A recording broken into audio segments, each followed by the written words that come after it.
Bonjour à tous, je me présente, Jérôme Duchesne, je suis associé dans le groupe CID. Voilà, je suis en charge de la partie intégration des logiciels de gestion, la partie ERP. Vous m'entendez bien, ça va, oui? Donc on intègre en fait l'ERP de Microsoft qui s'appelle Dynamics 365 Finance et Opérations. Donc nos clients sont plutôt des PME ETI de la région. Et donc dans la suite de l'ERP chez Microsoft, on a différentes applications qui sont intégrées nativement avec Dynamics 365. Donc entre autres Power Apps que je voulais vous présenter ce matin avec une application métier. Donc entre autres de la suite, on a du Power Apps, du Power BI bien sûr. Donc on fait, on va dire, l'ensemble de la suite Microsoft.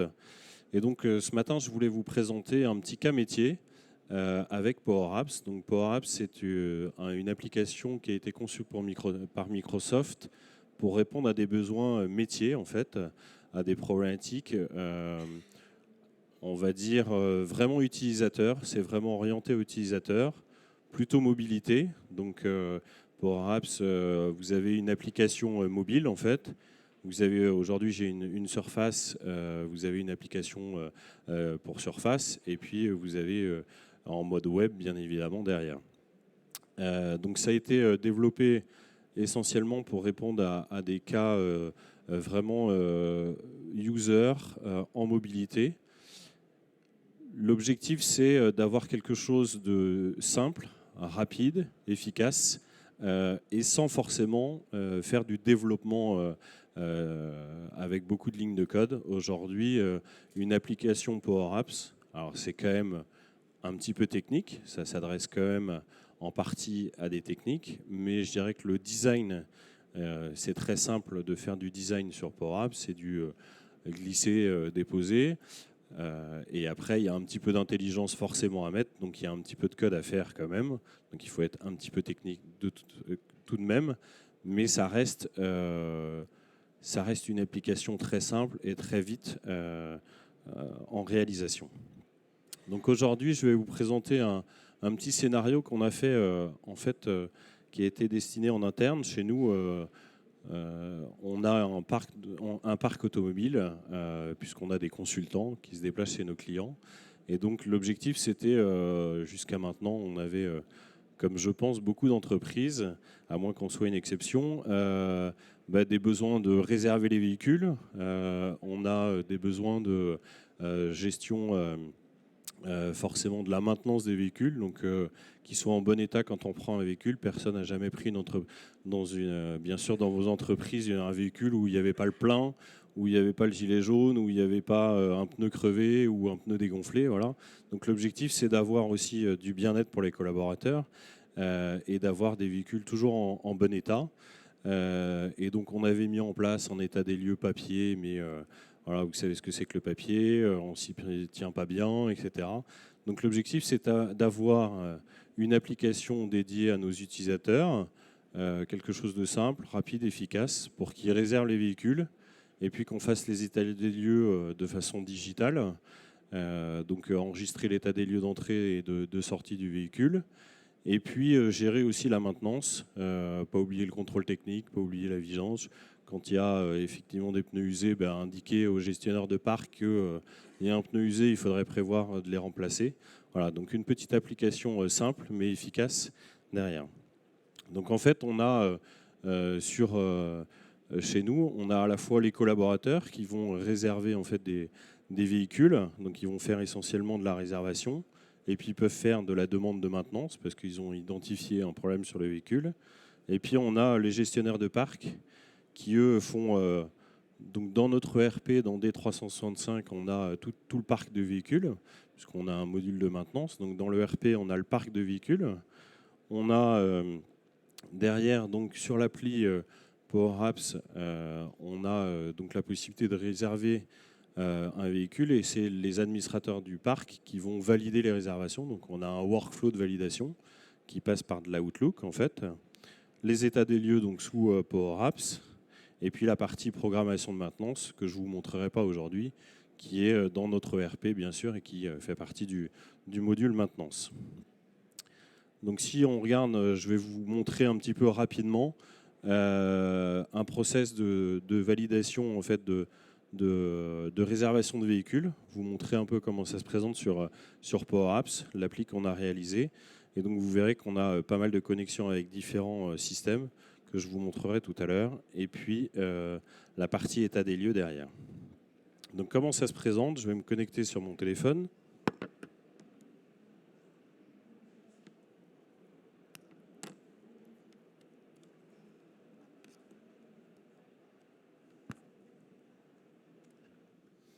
Donc voilà, vous voyez mes enfants. Donc j'ai une petite icône Power Apps où j'ouvre mon application en fait. Donc moi je suis consultant, d'accord, et je vais me déplacer la semaine prochaine. J'ai besoin d'un véhicule et donc je vais pouvoir réserver un véhicule. Donc en fait la page d'accueil ici c'est ouais, vous voyez, il y a 5 boutons, c'est vraiment très simple. Et je peux soit réserver donc, pour un rendez-vous existant, soit réserver sans rendez-vous. C'est-à-dire que l'appli, là, si je fais réserver pour un rendez-vous existant, pardon, forcément, excusez-moi, j'ai forcément les mails qui arrivent en même temps. Sinon, c'est pas drôle.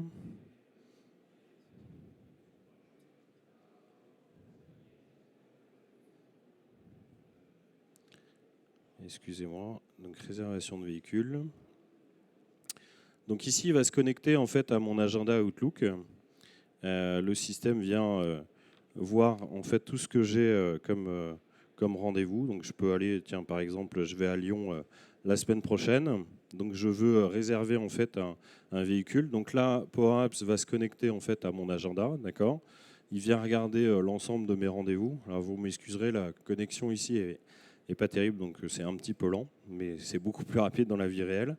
Donc là, Power Apps en fait va se connecter à mon agenda, regarde l'ensemble des rendez-vous, vient me les projeter, et en appuyant sur la petite voiture ici, je vais lui demander d'aller voir l'ensemble du parc véhicule. Donc vous voyez, ici il m'affiche l'ensemble des véhicules qui sont disponibles pour réservation. Donc par exemple, je vais prendre la Peugeot 308 et je vais la réserver. Donc je clique juste dessus.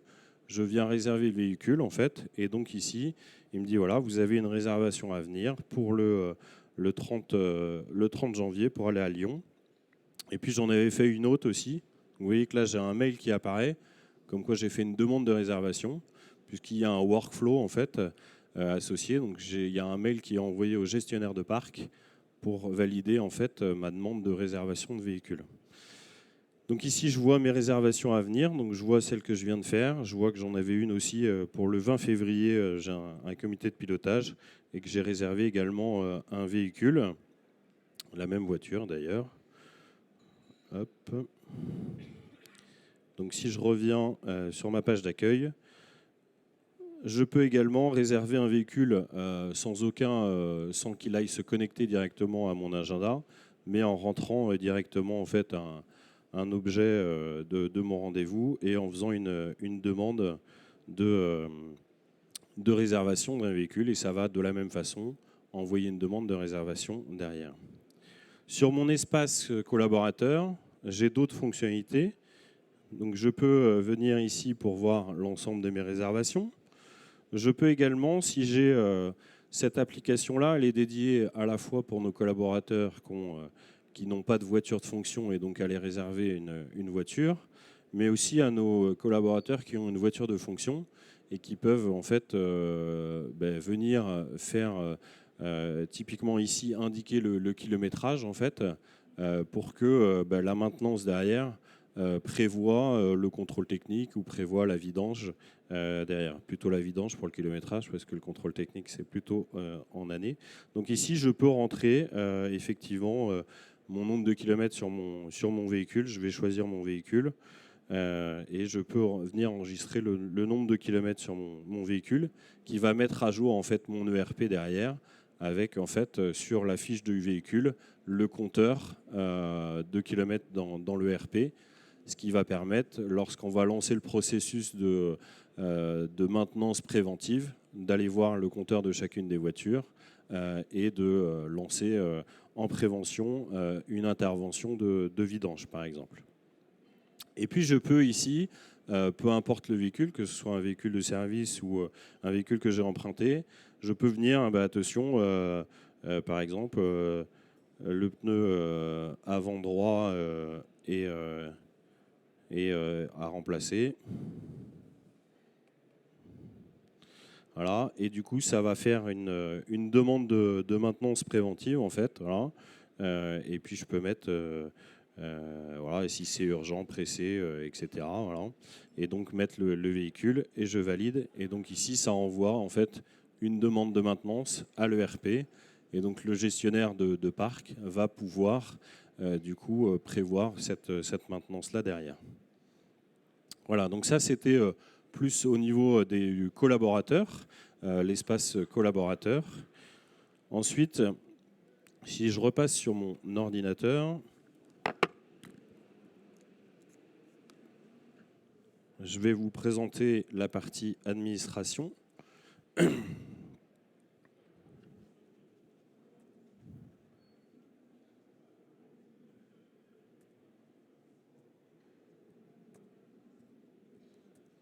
Voilà, ça sera mieux en plein écran. Donc ici, je suis... ah pardon, vous ne voyez pas. Il faut que je me déconnecte de là.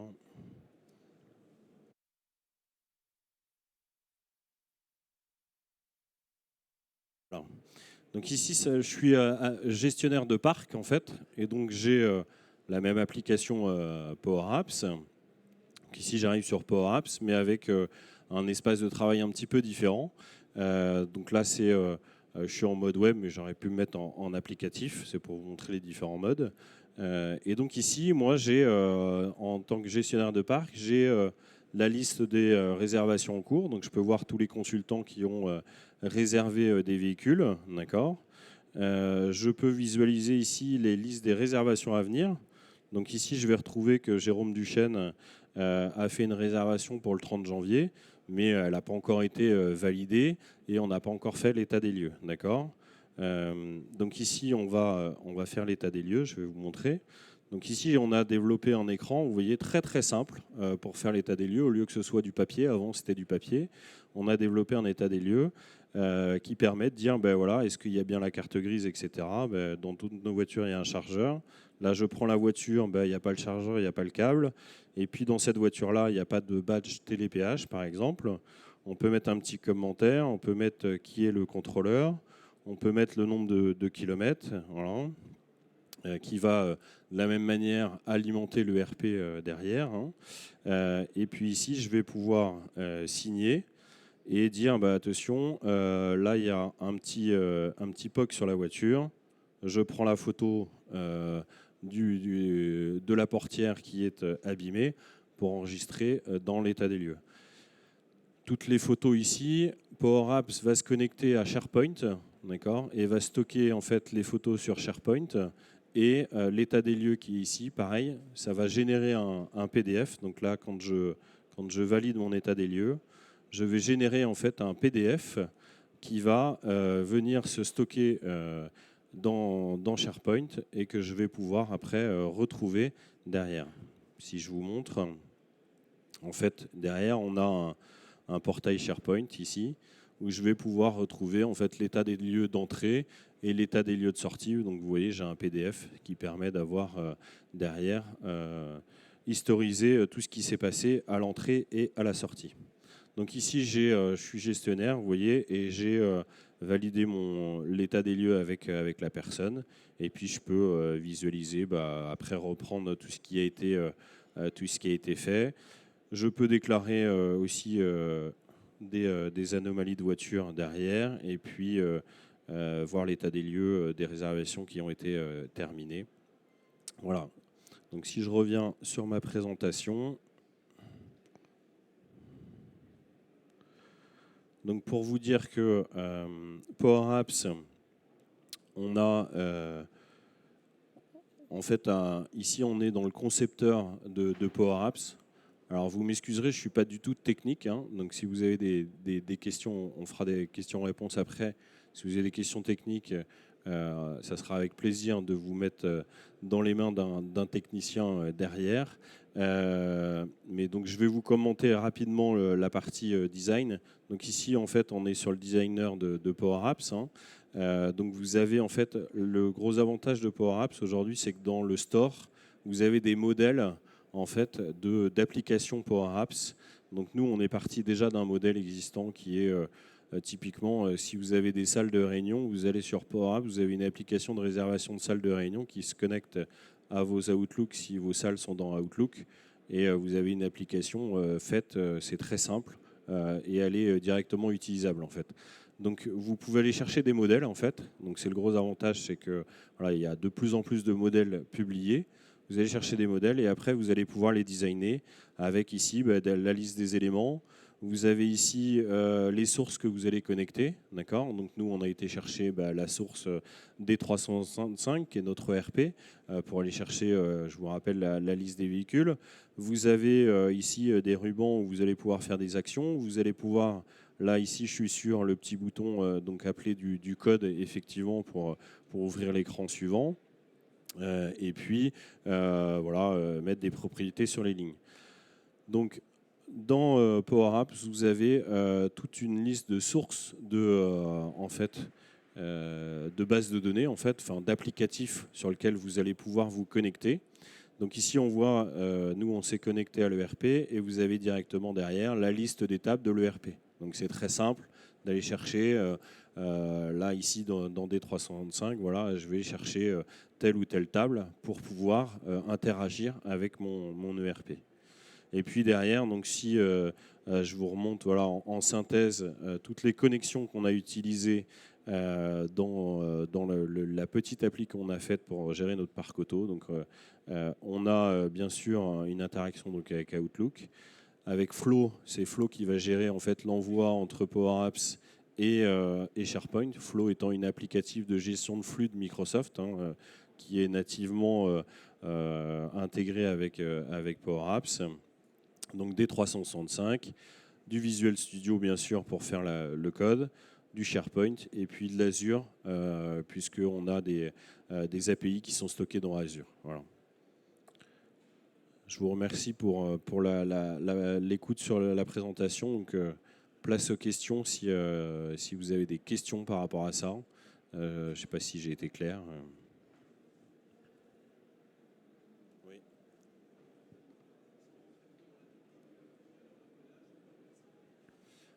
En fait, pour tout vous dire, c'est une ingénieure en stage qui a fait cette application-là. Donc, elle connaissait rien du tout, ni à l'ERP, ni à Power Apps, d'accord. Elle a mis à peu près 6 semaines à développer ça. Et elle m'a dit que si elle le refaisait, elle mettrait une semaine à le faire. Voilà.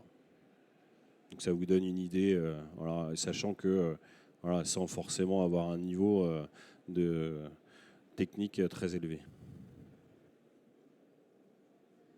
Oui.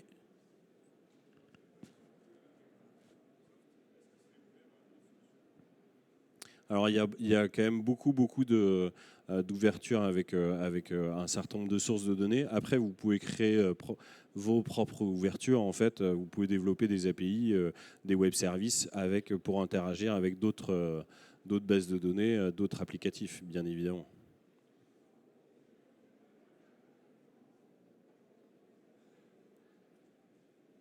D'autres questions? Oui. Oui, elle est hébergée dans le cloud, tout à fait.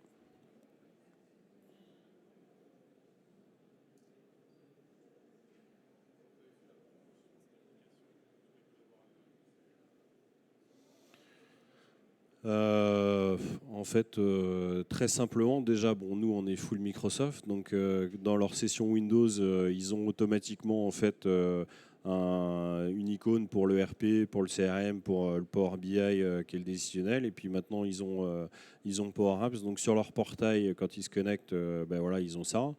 Et après, par une simple communication par mail, je peux vous dire que c'est utilisé directement parce que en fait c'est tellement simple d'application que voilà, ça s'est vraiment démocratisé très très rapidement en fait. Donc je crois qu'on me fait signe que le temps est imparti. Peut-être une dernière question? Non, ça va? Bah, je vous remercie pour votre écoute.